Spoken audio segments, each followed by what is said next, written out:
Film Gandhi, शतरंज के खिलाड़ी, हिना और राम तेरी गंगा मैली जैसी फिल्मों में अपने दमदार अभिनय के लिए जाने जाने वाले पंजाब के मलेरकोटला में जन्मे भारतीय मूल के ब्रिटिश अभिनेता सईद जाफरी, जो कि अपने अमीराना अंदाज के लिए हमेशा जाने जाते रहेंगे। भले ही आजकल जिसे देखो अमीरी, खानदानी, तुम्हारी दौलत नई नई है टाइप की पोस्ट करने पर तुले हैं।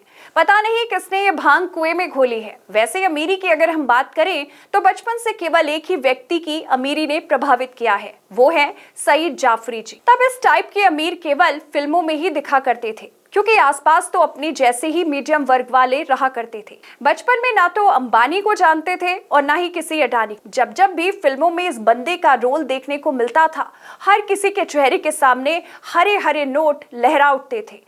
बंदा 3 पीस सूट, आंखों पर काला चश्मा और चमचमाते हुए जूते पहने जब मर्सिडीज से उतरता था तो लगता था कि कोई अमीर आदमी उतरा है। अधिकांश फिल्मों में नायिका का बाप बनने वाले ये शख्स जब प्रेमी के सामने टेबल पर ब्लैंक चेक बुक फेंकते थे तो एक बार तो प्रेमी का प्रेम भी डगमगाने लगता था, पर कहानी के डिमांड के हिसाब से उसे मजबूरी में मना करना पड़ता था। मेरी बेटी का एक दिन का खर्चा तुम्हारे महीने भर की कमाई से ज्यादा है।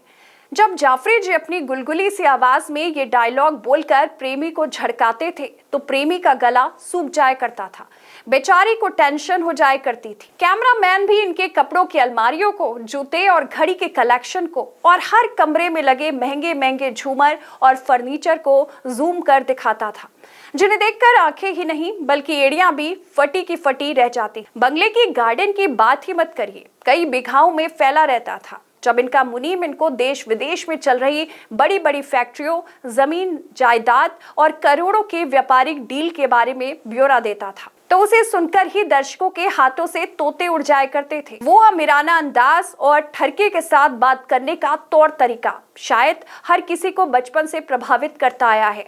उस किरदार के चेहरे से भले ही घमंड झलकता हो, पर किसी से मिलते समय मुस्कुराते हुए ही मुखातिब होता था। ये थे हमारे बचपन की यादों में पान की तरह रचे बसे अमीर किरदार।